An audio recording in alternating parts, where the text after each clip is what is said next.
Assalamualaikum warahmatullahi wabarakatuh. Halo teman-teman semuanya, perkenalkan saya Zihan Aprilia Putri.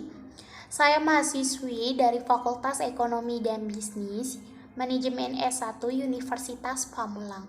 Kesempatan kali ini saya akan menjelaskan tentang perdagangan luar negeri, globalisasi, dan proteksi. Perdagangan luar negeri. Apa sih yang dimaksud dengan perdagangan luar negeri? Perdagangan luar negeri merupakan perdagangan yang terjadi di luar negeri. Kegiatan perdagangan luar negeri ini tergantung keadaan pasar hasil produksi maupun pasar faktor produksi. Masing-masing pasar yang saling berhubungan satu dengan lain yang dapat mempengaruhi pendapatan ataupun kesempatan kerja. 3 aspek peranan perdagangan luar negeri dalam perekonomian. 1. Keuntungan yang dapat diperoleh sesuatu negara dari melakukan perdagangan luar negeri. 2. Kebijakan membatasi perdagangan dan proteksi dalam perdagangan luar negeri. 3. Mengenai globalisasi. Barang tertentu, faktor selera dapat memegang peranan penting. Misalnya mobil, rokok, pakaian. Meskipun satu negara tertentu telah dapat menghasilkan barang-barang tersebut, namun kemungkinan besar import dari negara lain dapat terjadi. 2. Hal ini dikarenakan faktor selera di mana penduduk negara tersebut lebih menyukai barang-barang buatan negara tersebut. Keuntungan melakukan perdagangan. Pandangan para ahli ekonomi atau mazhab di masa merkantilisme, perdagangan luar negeri merupakan sumber kekayaan untuk sesuatu negara menurut mereka. Suatu negara dapat mempertinggi kekayaan dengan cara menjual barang-barangnya ke luar negeri. 2. Pandangan ahli-ahli ekonomi klasik mengemukakan pandangan-pandangan yang lebih logis untuk menerangkan perlunya perdagangan luar negeri dalam mengembangkan suatu perekonomian. Teori Ricardo dalam perdagangan luar negeri. Teori Ricardo yang menerangkan mengenai keuntungan yang dapat diperoleh dari spesialisasi dan perdagangan. Berdasarkan kepada teori Ricardo tersebut, seluruh negara menjalankan sistem perdagangan bebas atau free trade.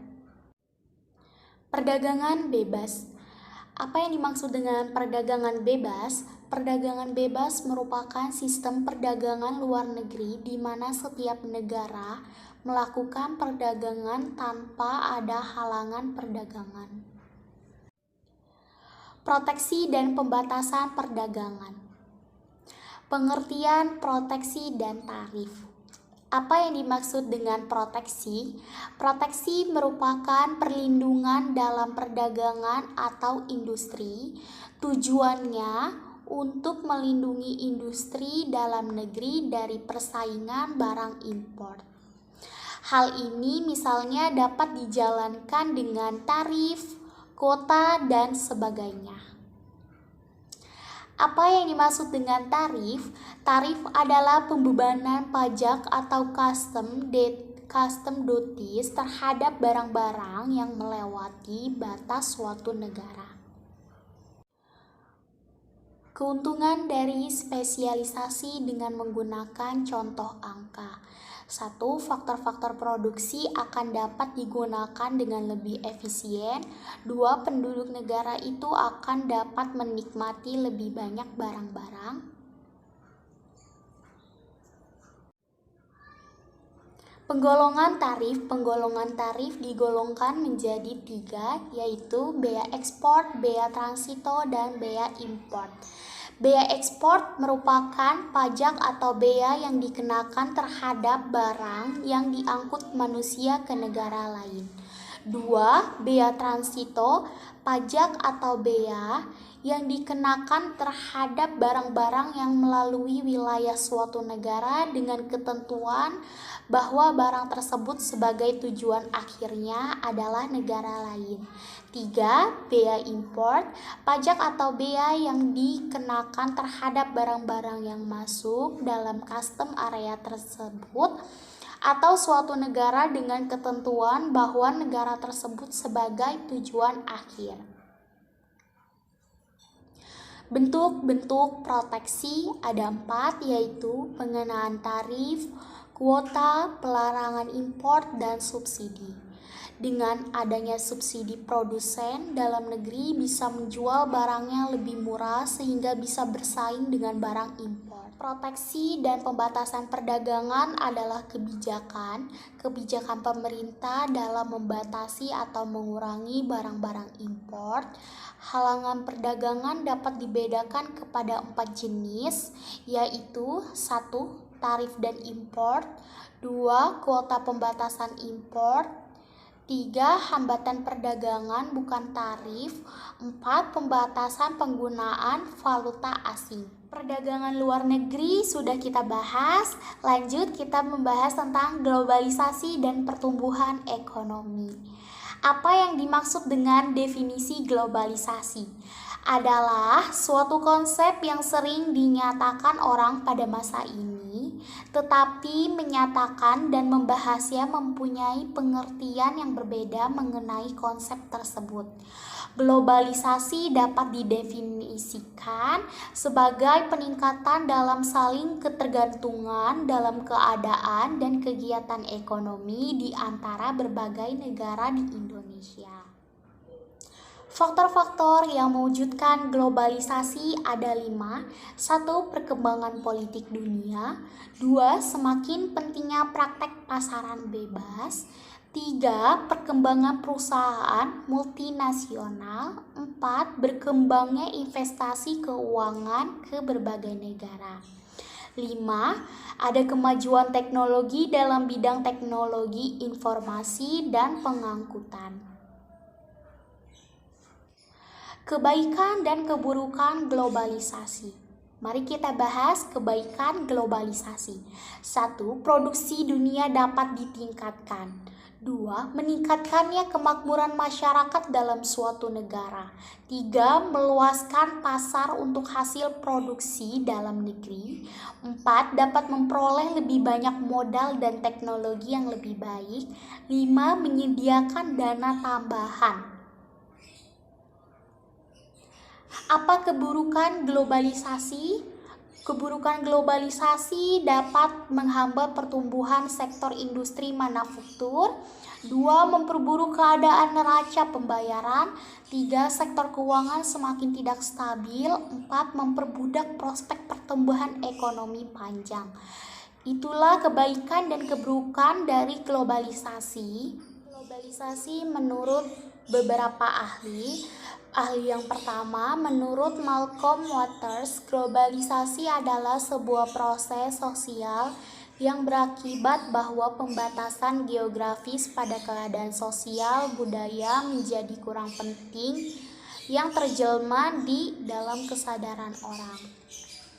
Yang kedua, menurut Immanuel Richer, globalisasi adalah jaringan kerja global yang secara bersamaan menyatukan masyarakat yang sebelumnya terpancar-pancar. Menurut Thomas, globalisasi memiliki dimensi ideologi dan teknologi. Dimensi ideologi yaitu kapitalisme, tanda-tanda globalisasi, meningkatnya perdagangan global, meningkatnya aliran modal internasional, diantaranya investasi, meningkatnya aliran data lintas batas seperti penggunaan, adanya desakan berbagai pihak untuk mengendali para penjahat perang di Mahkamah Kejahatan Internasional, meningkatkan pertukaran budaya atau culture exchange internasional misalnya melalui ekspor film-film.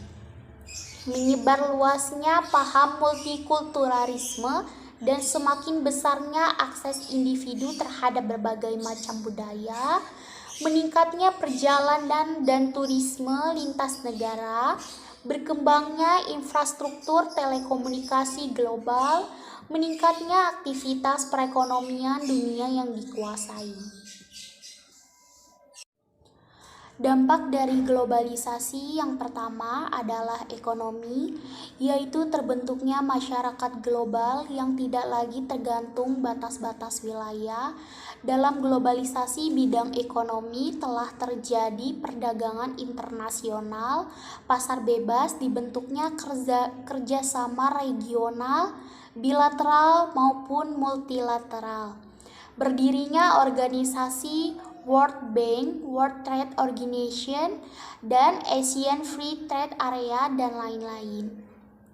2. Meliputi ideologi, yaitu timbulnya dua ideologi besar yang menguasai dunia, liberal dan sosialis, di mana keduanya saling bertentangan.